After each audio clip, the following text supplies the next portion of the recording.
Book of Heaven, Volume 12, July 7th, 1917. For one who does the divine will, everything is present. I was fusing myself in my sweet Jesus, but I saw myself as so meager that I didn't know what to give him. And the always lovable Jesus, to console me, told me, "My daughter, for one who does my will, there is no past or future, but everything is present in act.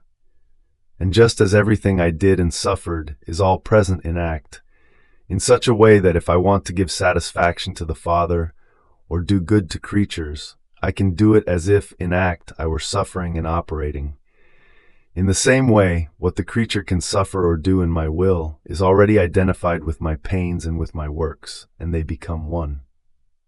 And when the soul wants to give me an attestation of love with her pains, she can take the pains suffered at other times, which are in act, and give them to me in order to replicate her love, her satisfactions for me.